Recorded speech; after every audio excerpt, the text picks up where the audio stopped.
Yay! Let's do something fun today. Let's build a clock. Clocks show up in a lot of videos that I create, and sometimes they're static, sometimes they are animated. I thought it would be fun if we built a clock in After Effects. So I'm going to start a new composition. I'm going to call this clock. We're going to hit OK. And I'm going to come up to my toolbar, to my shapes here, and make sure that my ellipse tool is selected. And then I'm going to draw a circle that will be, it doesn't matter if it's in the center at the moment. We'll fix that here. But I'm going to draw out that circle holding shift so that way we have a perfect circle. And then I'm going to come down to my align, and we're going to center this horizontally and vertically. This will be our clock face, and I'm going to be responsible and actually name this clock face. And then I'm going to press Y, which is going to be my pan behind tool. We're going to grab this anchor point, and I'm just going to put it into the center of our circle. And now I want to build the tick marks that will go around our clock face. So I'm going to come up here to my pen tool, or hit G to be able to get my pen tool. And I'm going to make sure that my clock face is not selected. I'm going to just go ahead and hit anywhere, and then hold the shift while I make a perfectly vertical line. And this is going to be our 15-minute ticks. In order to do that, instead of actually doing this and doing it 4 times to be able to hit each of these corners, I'm going to open up that layer. I'm going to come over here to add, and we're going to select repeater. Now the repeater is going to take whatever shape that we have in here and just do whatever transforms that we have in the repeater, which by default is going to be 100 positive X pixels, which is not what I want. So I'm actually going to change that to 0. And so now we have our copies, but they're laying on top of each other. Since we're making this go around the clock face, I'm going to adjust the rotation. So I'm going to select the rotation and put in 90 here. Now I need a 4th one here, so I have to change the copies from 3 to 4.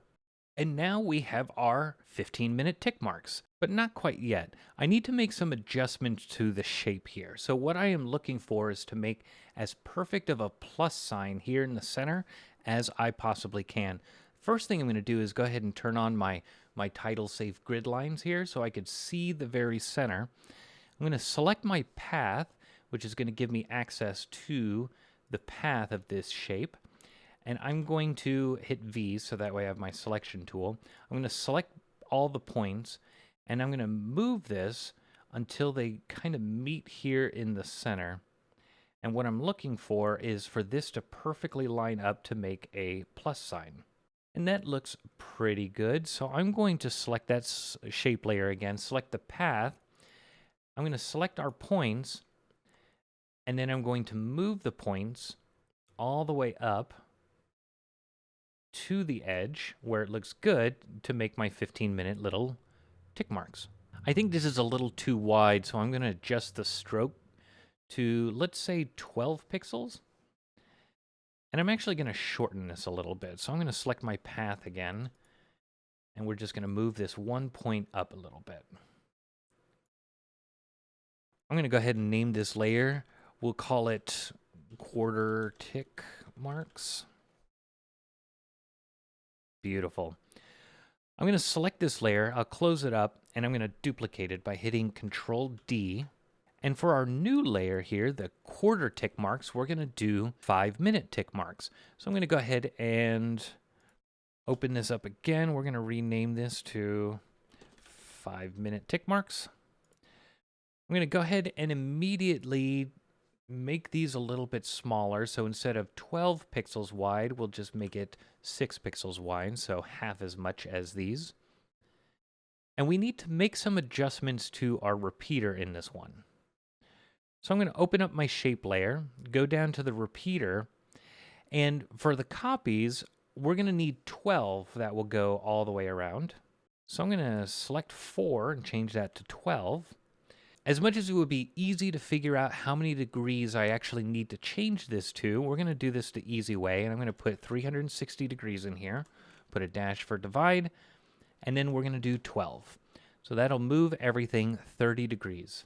Since these are the 5-minute tick marks, we're going to come in here, I'm going to select my path again, choose this anchor point, we're going to move this in so that way we get something that at least resembles Bit more of what we would expect from a clock. Excellent. So we have our tick marks, we have our clock face. Now we need to add some hands. We're going to make this easy on ourselves because it is kind of important that we get our hand shapes as close to the center as possible.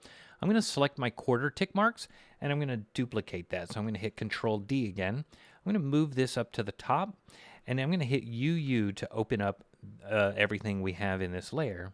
I'm going to select path and I'm going to come up here.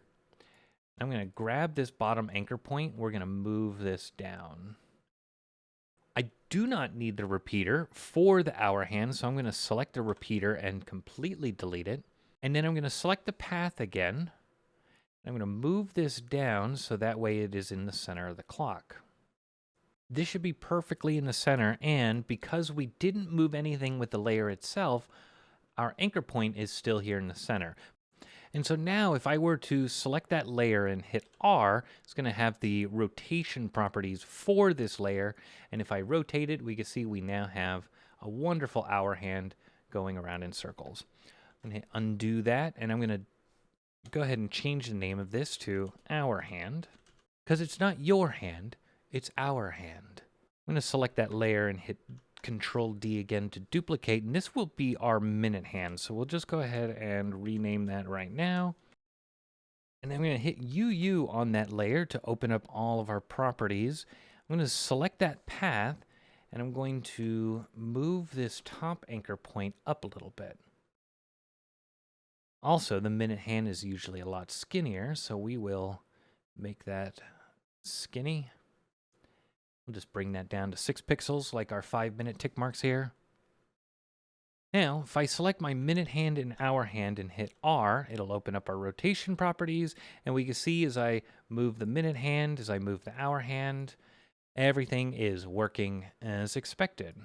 But it could be a little bit of a pain if we are making animations to our hour hand and minute hand, so I'm actually going to automate that for myself here. So the minute hand, I kind of don't care about animating that in particular. So I'm going to hit Alt while I click on the stopwatch, and I'm going to take this pick whip, and I'm going to select the rotation of the hour hand.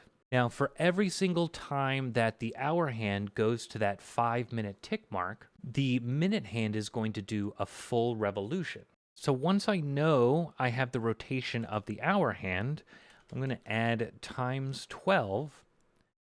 And so that means that all I need to do is animate the hour hand. So that's our clock. But, of course, it looks pretty dull and boring, even though we have everything animated. Usually that fixes everything, but looks like not in this case because it's still pretty boring. I thought it might be a fun exercise to go on Google, see if I could find an interesting clock face, whether that's an actual clock or a watch or something like that, and see what we can do to maybe not necessarily duplicate it in After Effects, but to create something that has a little more style, a little more pizzazz. Okay, so I think I found one that looks pretty cool. Now, I'm not going to do all of these little doodads and fun on the side. It's entirely possible. It's just not really necessary for the exercise that we're doing here. Mostly it's about these clock hands and some interesting different things that we can do with the tick marks that we have on the clock face. So I'll speed that up and we'll just take a look at what it looks like here at the end.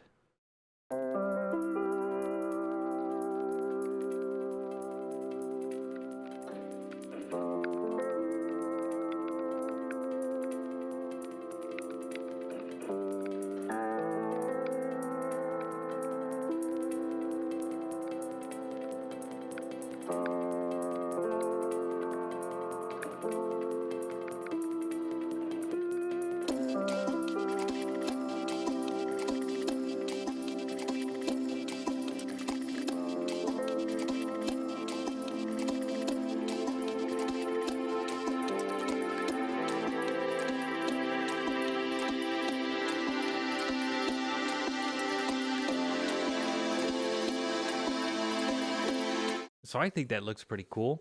For most applications, it is not necessary to be able to go this far, but there could be times when it is, and maybe not something as complicated as the watch that we did here, but, you know, to be able to add a little extra detail depending on whatever it is that we're referencing within context. But since we have a second hand here, I thought too it might be fun to animate this. And one thing that you notice about second hands is some of them do move pretty smooth, but we want to add a little character to this. And so, you know, every time it ticks, it kind of overshoots the second and then sets right back on the second. Let's see if we can do a looping animation that will do that for us. So I'm going to put this in the 0 position. I'm going to go ahead and hit the stopwatch for the rotation. I'm going to go 1 second ahead, and we're going to go to where that second would be, which is 6 degrees, but we are going to overshoot that. So let's say we overshoot as far as maybe here. What is that, 10 degrees? No, let's not do it that dramatic. Let's do 9. And then we're going to have a few frames where it settles back into its correct position. I'm going to select all of these and hit F9 to do an easy ease, but I'm going to go into the graph editor because I want this to kind of slowly ease back into its actual position. We can maybe make an adjustment up here too, but let's see what that looks like, at least for 1 second here. Well, that looks kind of boring and terrible. So close, but we're not quite there. So actually, I don't want this to start animating at this point. I need to make another keyframe that will actually hold this position, and so that way it's a bit more of a snap. Let's do 4 seconds sooner. So if we take a look at how that looks, there we go. So we get something that has just a little bit more character to it. And this is probably 9 degrees is probably a little too dramatic as well. Let's drop this to, let's say 8. Let's see what 8 does. Oh, that looks fun. We can adjust the graph editor a little bit more to make things a little more snappy.